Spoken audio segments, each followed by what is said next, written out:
Kita harus hati-hati. Bahkan sampai kita melupakan ulama-ulama kita. Di antaranya Sayyid Nahrawi, bukan Habib. Karena Sayyid Nahrawi ini, beliau ini selain ulama yang kaliber di Nusantara saja, beliau juga guru besar di Mekah. Itu kelahiran Purbalingga. Coba kalau kita tanya masyarakat Purbalingga, kira-kira kita lebih ta'zim kepada Sayyid Nahrawi dan duriyahnya atau kepada para habaib? Yang seharusnya kita lebih bangga, lebih ta'zim kepada Sayyid Nahrawi. Itu asli Purbalingga. Dan yang menyebarkan Syadziliyah, Thariqah Syadziliyah ke Indonesia, itu dasar perintah dari Syekh Nahrawi kepada Kiai Idris, yang sekarang diambil oleh Jatman, oleh Habib Lutfi.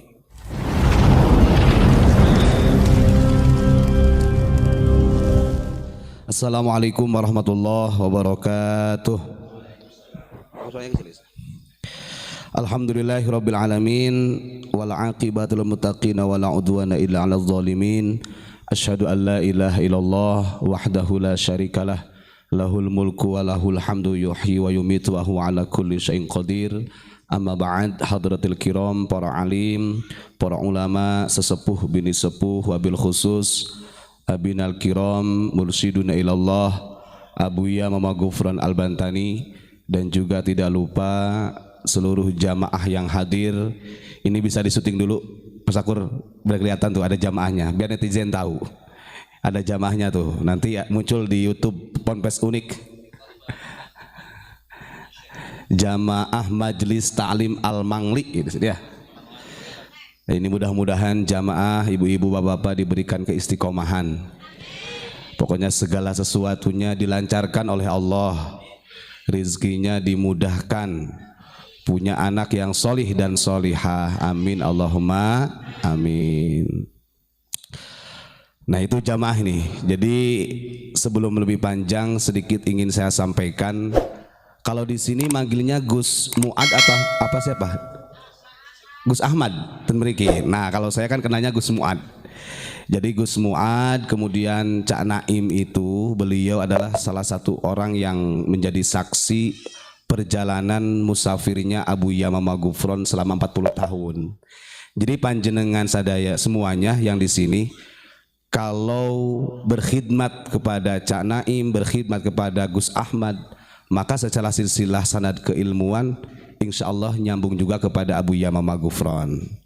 Nah kalau sudah nyambung kepada Abuya Mama Gufron, Abuya Mama Gufron ini punya guru namanya Kiai Haji Hasan Armin, Pandeglang, Banten. Nah Abuya Mama Armin punya guru namanya Kiai Haji Ahmad Asnawi, Caringin, Labuan, Banten. Kiai Asnawi punya guru Syekh Abdul Karim, Banten. Syekh Abdul Karim, Banten ini punya guru kepada Syekh Nawawi. Nah ini kalau sudah sampai Syekh Nawawi, maka sanad keilmuannya pasti sampai kepada baginda Rasulullah Shallallahu Alaihi Wasallam. Berbicara tentang nas duriyah Nabi yang dijamin surga itu ahlul bait. Jadi panjenengan jangan mau ditakut-takuti. Beberapa tafsir yang menjelaskan yang dijamin masuk surga oleh Allah itu cuma 5 orang ahlul bait Nabi itu. Ya Kanjeng Nabi, Fatimah, Sayyidina Ali, Hasan, Husain, dan khodimnya satu wasil. Maka selain itu, selain 5 orang yang dalam nas Al-Quran, innama yuridullahu liyudhiba ankum rijsa ahlal baiti wa yutahhirukum tathira, itu tergantung ketakwaan kita sendiri. Sekalipun itu ada dzurriyyah Nabi yang tersambung nasabnya kepada Rasulullah, kalau dia tidak punya akhlak, tidak punya ketakwaan, ya gak pantas dia masuk surga. Ini disampaikan oleh Al-Imam Ali Zainal Abidin. Nah sekarang kan memang banyak dawir-dawir yang memang seperti itu. Kayak tadi gitu ya, siapa yang benci itu saya gak pernah menemukan dalil dalam Al-Quran hadis tentang benci sama Nabi, benci sama habaib kemudian dia tidak masuk surga, nggak ada. Kalau kita melihat dalam nakobah internasional itu memang nggak ada. Yang ada itu Sayyid sama Syarif. Makanya ulama-ulama kita itu dipanggilnya Sayyid. Kalau habaib ini memang itu bentukan dari Rabithah Alawiyah. Kita lihat tadi ada yang komentar yang katanya NU itu didirikan rekomendasi dari RA, Rabithah Alawiyah. Itu bohong. Karena Rabithah Alawiyah itu berdiri 2 tahun setelah NU berdiri. NU 1926, Rabithah Alawiyah 1928 baru berdiri. Logikanya begini, apakah bisa ibaratnya kita punya adik saya mengatur kakaknya yang sementara adik saya belum lahir, kan nggak bisa. Itu logikanya begitu saja. Nah, itu adalah salah satu upaya mereka untuk mendoktrin umat supaya mereka itu ingin diaku-akukan. Kita harus hati-hati, kita bukan membenci. Karena Imam Syafi'i juga mengatakan di Anatul Thalibin. Beliau mengatakan, ya ahlal baiti Rasulillahi hubbukum fardum minallah fil Qur'ani anzalah. Mencintai ahli bait Nabi itu wajib hukumnya. Dan ahli bait di situ disampaikan oleh Imam Syafi'i, selain orang dzurriyyah Nabi termasuk al-muttaqun, orang-orang yang bertakwa, itu dikategorikan ahlul bait secara universalnya begitu. Makanya saya sering katakan, kita wajib mencintai dzurriyyah Nabi, tapi bukan oknum Habib yang sekarang lagi rame, bukan. Mereka kata Kiai Haji Hasyim Asy'ari gimana kemarin? Malaisal adab alaihisan santap. Sekalipun itu Habib, ya kalau dia macam-macam hanya dawir-dawir kemana-mana, ya santapan saja, jangan takut kewalat. Betul tidak? Kita harus hati-hati, bahkan sampai kita melupakan ulama-ulama kita, diantaranya Sayyid Nahrawi, bukan Habib. Karena Sayyid Nahrawi ini, beliau ini selain ulama yang kaliber di Nusantara saja, beliau juga guru besar di Mekah, itu kelahiran Purbalingga. Coba kalau kita tanya masyarakat Purbalingga, kira-kira kita lebih ta'zim kepada Sayyid Nahrawi dan dzurriyyahnya atau kepada para habaib?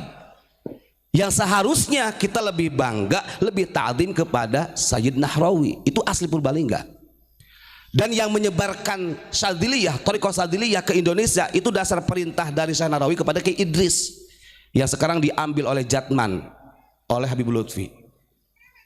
Ini harusnya orang kita. Karena begini, ketika beliau di Makkahul Mukarramah, Sayyid Nahrawi ini, beliau kenapa nggak mau kembali ke Nusantara? Karena beliau dapat amanah dari beberapa gurunya, termasuk Syekh Zaini Dahlan yang mengarang kitab Jurumiyah, Mukhtasar Jiddan itu. Bahkan termasuk Syekh Nawawi juga di antara guru beliau, untuk meneruskan ekstafet. Karena dulu itu di abad 19 sampai abad 20 itu, yang menjadi imam Masjidil Haram itu ulama kita, termasuk guru-guru besar di tanah Hijaz, ulama kita. Contoh, imam besar pertama di Masjidil Haram itu Syekh Nawawi Banten. Beliau setelah tidak ada digantikan oleh Syekh Ahmad Khatib Minangkabau. Ini imam Masjidil Haram. Selanjutnya digantikan lagi oleh Syekh Junaid Betawi. Dan yang ngajar-ngajar di Masjidil Haram itu ulama-ulama kita, termasuk Syekh Nahrawi atau Kiai Haji Nahrawi yang kelahirannya Purbalingga, tapi orang mengenalnya Banyumas. Nah, kenapa di abad-abad sekarang kok tidak pernah ada? Ada nggak ulama kita yang sekarang menjadi imam di Masjidil Haram? Nggak ada. Itu memang dikikis oleh orang-orang yang, karena menurut mereka ulama Nusantara ini membahayakan bagi mereka. Karena yang betul-betul memegang ajaran Ahlus Sunnah wal Jamaah itu ulama-ulama kita. Berapa banyak ulama-ulama kita dimusuhi di sana? Banyak. Apalagi para pemegang thariqah itu banyak. Pasti, dan yang memusuhi itu bukan kaleng-kaleng. Terkadang yang memusuhi juga ya dari kalangan syekh juga. Karena beliau memegang amanah. Kalau kita lihat dari sanad Syadziliyah itu kan ada salah satu fatwa yang disampaikan oleh Abu Hasan As-Sadzili. Beliau sebagai pencetus Thariqah Syadziliyah. Beliau punya guru namanya Syekh Abdul Salam Al-Masis. Nah, ini cikal bakalnya nanti menjadi hikam ya. Jadi Syekh Abdul Salam Al-Masis punya murid Abu Hasan As-Sadzili. Abu Hasan As-Sadzili punya murid Abu Abbas Al-Mursi, punya murid Ibnu Athaillah As-Sakandari. Nah, beliau salah satu pencetus Thariqah Syadziliyah itu mengatakan begini di dalam makalahnya itu, bahwa nazartu ila khalqi fawajadtuhum qismain ala qismain. Jadi kata beliau, kalau saya melihat makhluk itu ada dua bagian. Satu a'da, yang kedua ahibba. Ini sama dengan disampaikan oleh Imam Ghazali sebenarnya. Setiap manusia itu punya potensi menjadi pecinta, punya potensi menjadi pembenci, musuh. Jangan kira gitu. Apalagi ini orang-orang imigran, orang sesama kita aja ada potensi itu. Tapi kan kembali lagi, ketika disampaikan oleh Abu Hasan As-Sadzili, beliau mengatakan nazartu ilal khalqi fawajadtuhum ala qismain. Manusia itu terbagi dua, ada yang berpotensi menjadi pecinta, ada yang berpotensi menjadi pembenci. Nah, karena kesadaran ulama-ulama kita dalam berjuang, pasti ada yang benci, pasti ada yang cinta, makanya beliau istiqomah. Artinya orang yang membenci bagaimanapun menghujat. Saya dapat cerita dari Gus Ahmad di sini juga, masya Allah. Awal-awal di sini kan yang beranggapan macam-macam banyak. Tapi karena istiqomahnya beliau, ikut jejak guru-guru sampai sekarang berdiri majlis ini. Itu hebatnya ulama kita. Tapi yakin, walaupun manusia ini berpotensi menjadi musuh, itu masih bisa diselamatkan. Ini yang disampaikan dalam syair Imam Ghazali itu kan, kullul adawati qad turja salamatuha. Manusia yang berpotensi jadi musuh itu bisa diselamatkan. Illa adawataman adaka min hasad. Kecuali kalau orang yang memusuhi kita itu karena iri dengki hasud, beda lagi. Itu sulit. Ini terlalu khusyuk ya. Nah itu, makanya kita harus bangga. Kita di sini ada majlis walaupun sesederhana seperti ini. Ini adalah estafetnya ulama-ulama kita. Kita gak perlu megah. Gak perlu megah seperti majlis orang-orang yang di sana yang dibentuk oleh orang-orang imigran. Gak perlu. Karena gini, kalau kita sadar dengan fatwa Kanjeng Nabi, sayati zamanun ala ummati alladina la ya'rifuna al-ulama illa bithaubin hasan. Di akhir zaman itu kata Nabi akan banyak umat yang gak tahu ulama yang sesungguhnya. Umat ini mengukur dia ulama itu karena pakaiannya. Pakaiannya pakai imamah, pakai jubah, kemudian bawaannya apa namanya, mobilnya mungkin mobil yang bagus, stylenya lah. Ulama akan mengaku itu ulama. Padahal kata Nabi, kalau masyarakat umat ini memandang ulama dari segi hasan, min thaubin hasan, ini sangat jauh. Ini tanda-tanda di mana umat akan jauh dari para ulama. Maka kenapa Abu Yamam Maguf itu kalau di pondok, monggo nanti kalau ke Malang, kayak gini juga. Masjidnya terbuat dari bambu, kemudian ada pendopo-pendopo dari bambu, itu di Malang juga begitu. Karena itu tradisi kita, budaya kita. Ini adalah filosofinya, mengajarkan kepada masyarakat kita ini jangan sampai kasat mata kita ini gurur, ditipu daya dengan sesuatu yang indah. Kita kadang-kadang kan masuk ke pesantren yang megah, masjid yang bagus, baru itu wah ini ulama hebat. Itu pandangan umum. Padahal Kanjeng Nabi sudah memberikan jawaban, sayati zamanun ala ummati alladina la ya'rifuna al-ulama illa bithaubin hasan. Di akhir zaman ini terjadi banyak umat yang memandang ulama itu hanya dari ukuran pakaian yang bagus. Pak Samsuri aja loh, lihat pakai imamah ini. Bisa jadi Pak Samsuri ini kan beliau dari angkatan, pakai jubah, pakai imamah, datang, assalamualaikum. Bisa jadi orang akan menganggap ulama. Kan begitu? Coba. Dulu itu banyak orang yang bertamu kepada Abuya, karena ini kan juga literatur sejarah Abuya Mama Gufron juga. Karena kenapa? Penting saya sampaikan, panjenengan termasuk jamaah yang sanad ilmunya nyampe kepada Abuya Mama Gufron. Biar gak kaget, beliau dari dulu sampai sekarang pakaiannya seperti itu. Tidur bareng dengan santri, makan bareng, ngerokok bareng, pakaiannya ya belum kayak gitu. Suatu hari ada yang bertamu, dia mau bertemu, katanya mau ketemu sama Pak Kiai Gufron. Dia nggak tahu yang ditanya oleh tamu itu ya Abah Gufron sebenarnya yang lagi nyapu. Jadi Abah itu nyapu di luar pondok, ada tamu datang, mas ngapunten saya mau sowan ke Yai Gufron gitu. Dia nggak tahu bahwa yang nyapu itu adalah Abuya Gufron. Ya Abuya Gufron juga ngomong begini, oh iya nanti saya sampaikan dulu ke Abuya Gufronnya. Akhirnya santrinya yang disuruh menghadap, ibarat Pak Samsuri gitu, Pak Samsuri didangdanin supaya jadi kiainya. Nah kasat mata umum begitu. Makanya penting belajar zikir, penting bersolawat biar giroh batiniah kita ini hidup. Karena yang bisa, bahasanya frekuensi ya bahasanya, yang bisa menentukan ini adalah orang alim atau bukan, kalau dengan kacamata batin, dengan basiroh bukan basor, yakin bisa. Tapi kalau hanya mengandalkan akal dengan mata lahir, ya tadi itu Mas Samsuri didangdanin jadi Habib, juga bisa jadi Habib Samsuri. Begitu.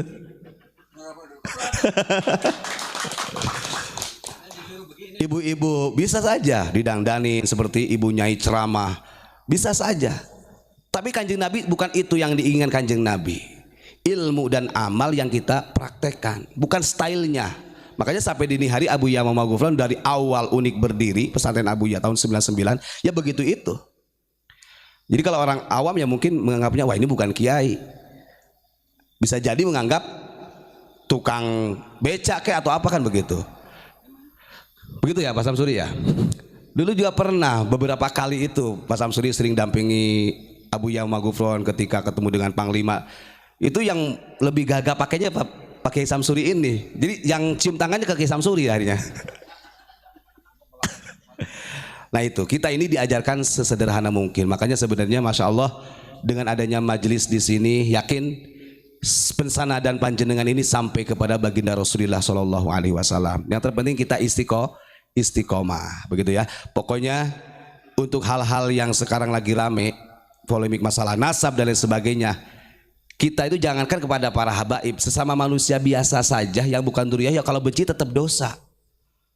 Dan itu akan menjadi pemutus amal kita kalau benci itu. Saya benci sama panjenengan, ya tetap menjadi akan pemutus amal gitu.